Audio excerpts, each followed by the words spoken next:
we are live here at LA Cigar Collective, and I have the honor of introducing the owner of this establishment, Mr. Kyle. Kyle, how you doing, brother? Doing good, man. Good Appreciate to see you having me on, bro. Man, I appreciate you taking the time out, man. And during this busy time during PCA, of course, you are running a phenomenal establishment, guys. If you come to LA Cigar Collective, check out the lockers, check out the humidor. Humidor is stacked full of goodies.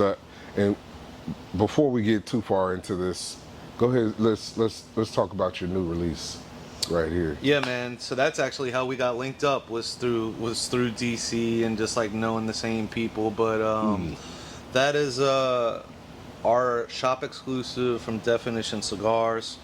We have a really good relationship with DC.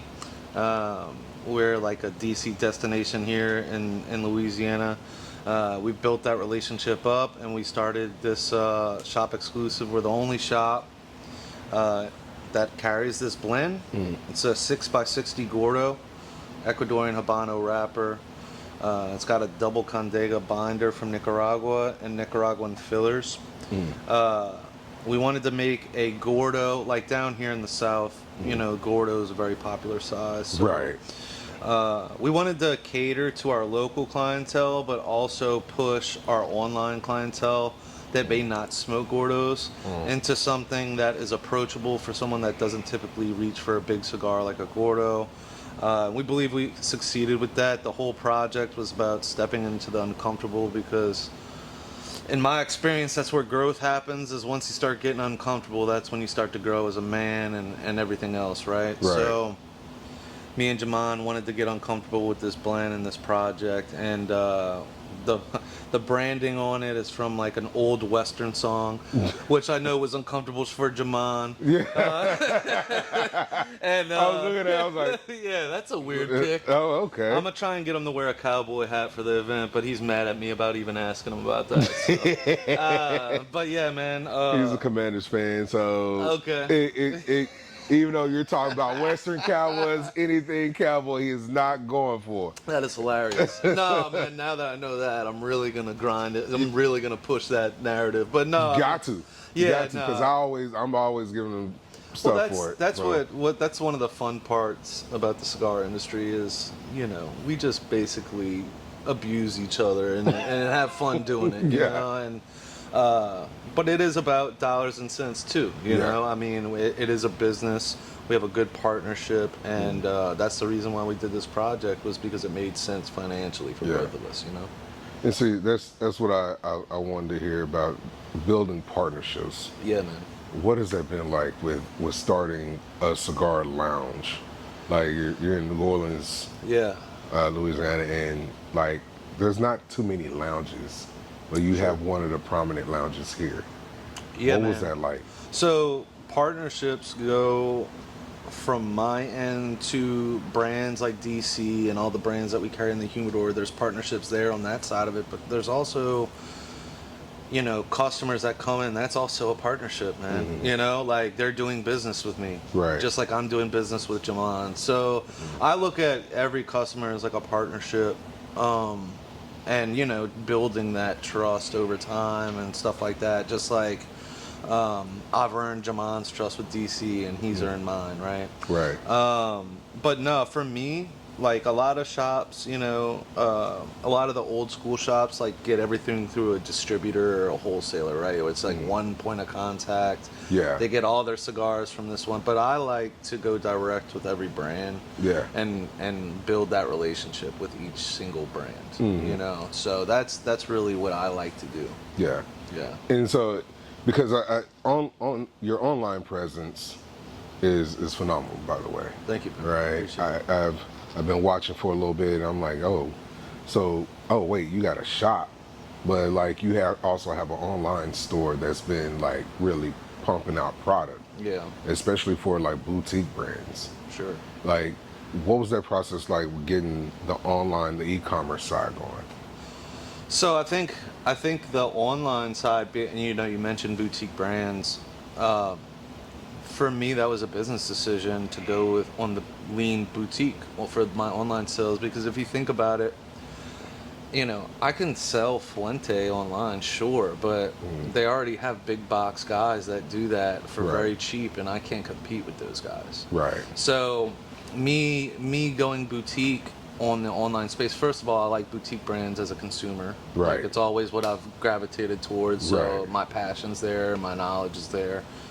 But also from a business standpoint, that's what I can sell online. It's the edge. That's the edge I have on the internet. You know what I mean? Because these big box stores like CI and maybe some other stores, they might not have the passion for those boutique brands, or the profit margin might not be there with the volume that they're looking to do, right? Right.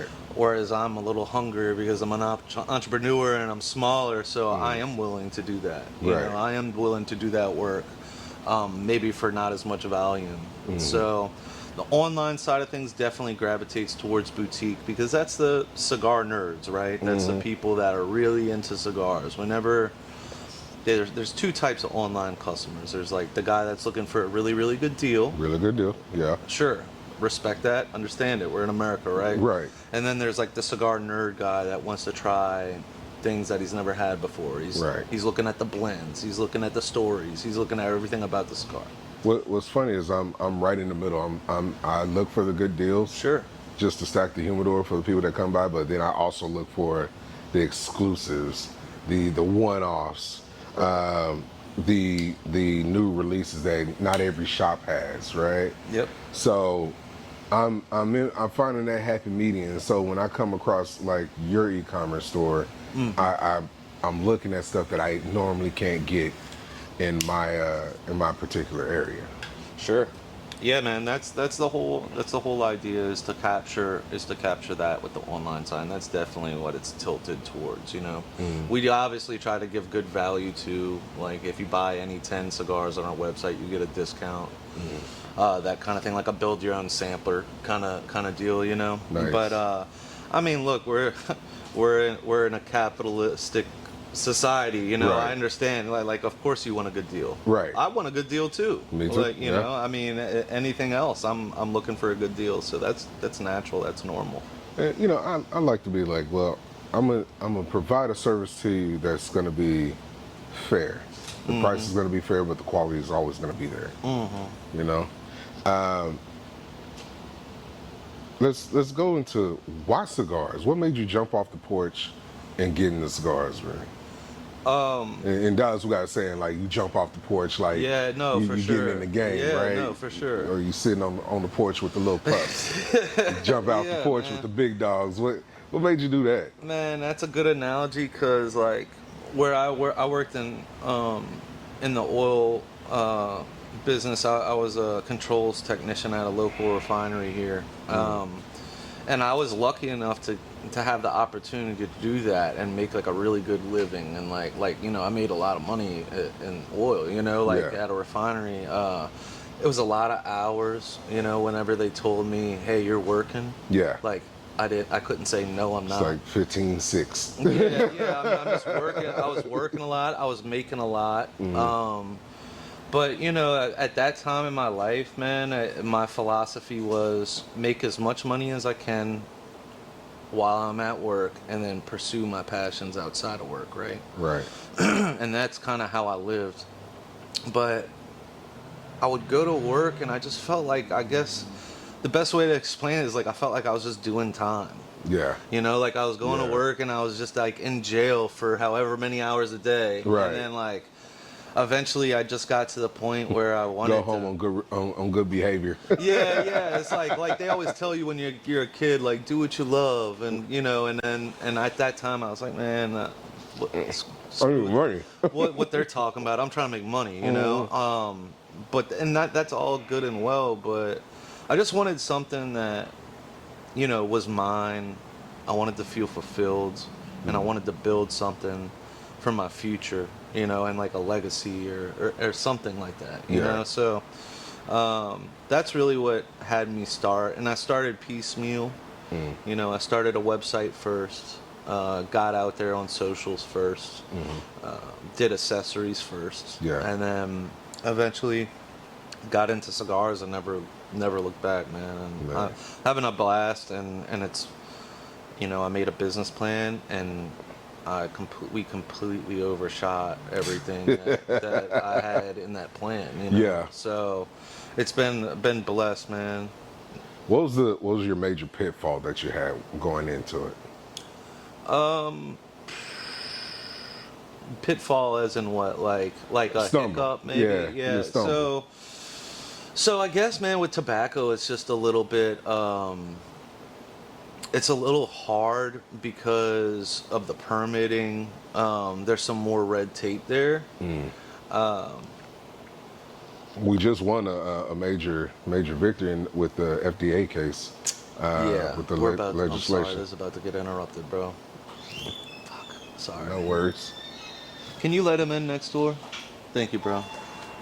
No worries. Yeah, he'll edit it out. All right. Yeah. Sorry about that. That's the beautiful thing about the pre-recording. My Yeah. lives usually Yeah. it is what it is, and then I chop up the pre-recorded later. Okay. Well, that's good to know. So- And we have one going out, John.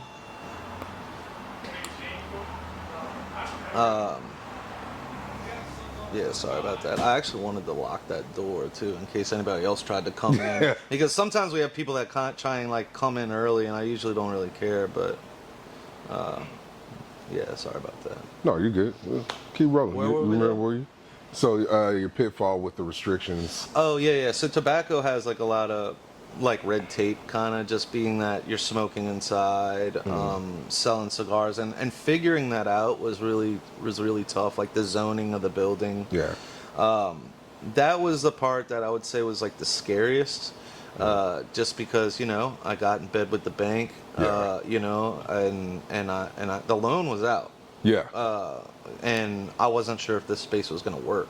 Oh wow. So I was kind of, a little scary, but we ironed it out, and that's just like one of the biggest like stressors of opening a business in the beginning. Getting through that initial like building out process, construction process. It's all pretty stressful.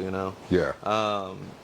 But man, I just relied upon the people around me and leaned on them a little bit. And they gave me the pushes I needed to keep going, I can dig it. So, what was your rooftop moment? Rooftop moment is any time that you feel like, yeah, man, I made it. Like, what was one of your rooftop moments? There's several rooftop moments. Yeah. I don't know that I don't know that I've had like an I made it moment, like to where I feel like content and like now I can chill. Well, I've never felt that. I feel good. Yeah. No, a feel good moment is. You have like is- certain sales benchmarks. Yeah. Certain sales benchmarks definitely. Me and my guy here, that like the manager. Fucking God. Sorry, it's okay. My bad about that. What was that, a smoke detector? The alarm system in this building is all tied in, and there's residential upstairs. Ah, yeah. So if something happens up there, You're hearing it. yeah. So what were we at? Like rooftop moments. Rooftop moments. Yeah. So I don't know that I've ever had like where I could, sit back and chill and be like I'm done, But Yeah. Sales benchmarks for sure. My guy that's full time here, a manager, Big Rob. Me and him had like a certain sales benchmark in mind for last year. Last year was our first year in business, so. And when we got there, it's funny because we thought it was gonna be emotional. We thought it was gonna be this big moment, but it was more like, okay, now what? We gotta keep going. What's the next thing? Yeah. So it wasn't as like sentimental and like emotional as I thought it was gonna be, but I think for me, like I guess Ambition is a motherfucker. Boy. yeah, man. It's like almost like it's never enough, and you just want to keep going.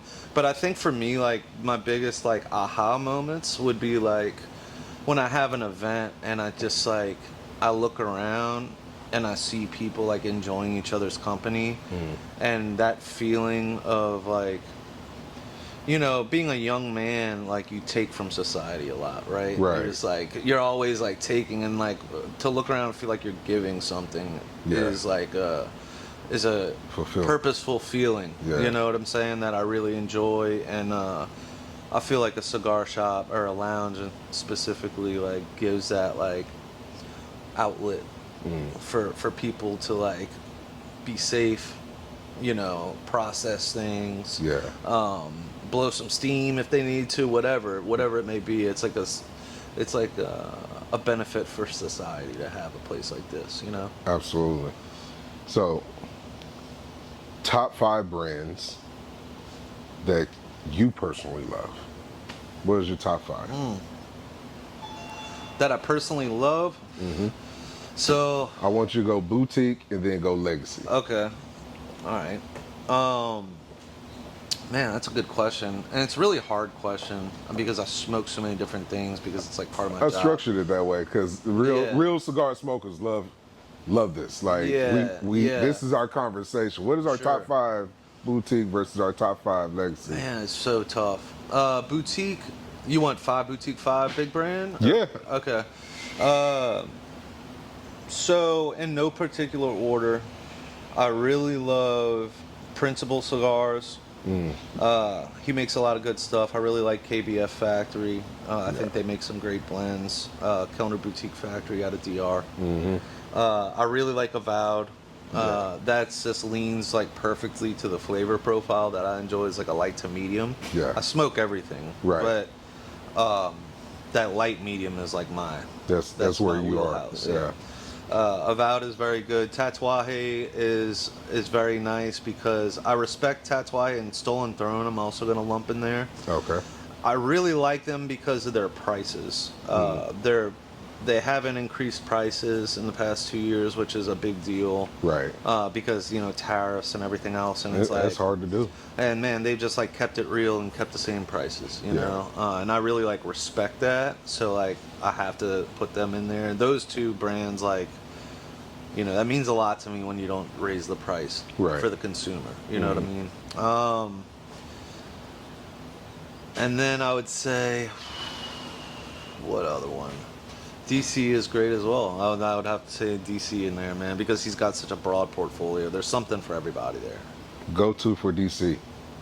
What's that? What's your go-to for DC? I like the Defajero a lot.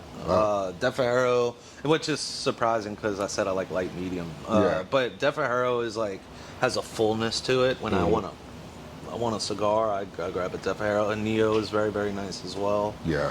The Noir Connecticut is very good though. I do like their Noir Connecticut. What about you? Conception. Okay. The Conception is my stick. We just ran out of them, bro. We just ran out. The Conception is my stick.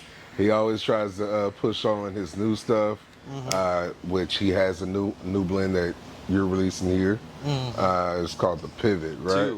Two. 113 and the Pivot. 113 and the Pivot, and then you're exclusive here. He always tries to push his new stuff on me, but like the Conception is my strategy stick. It's my thinking stick. It's my my escape. Yeah. So the Conception for definition is my go-to for him. Yeah, man, it's really good. That Ometepe hits hard in that stick. Yes. And if I have to pick a big box brand, it's Padron, bro. I love Padron. I'm a Padron fan. I like everything they make. I love them, bro. 7,000 series, 5,000 Everything. series. Yeah. I love every cigar they make. You know what's crazy? I'm a fan of the 1964, not too much 1926. Oh, okay. So Well, that shows, man, because like I love them. I mean, I really like them all. I like the 26 more than the 64, but that just shows palettes are different, you know. Word. 26 is a little brighter, you know, than the 64 is more earth, that kind of thing. So, okay, last question for you. Biggest pet peeve that you see new cigar smokers do that just grinds your gears?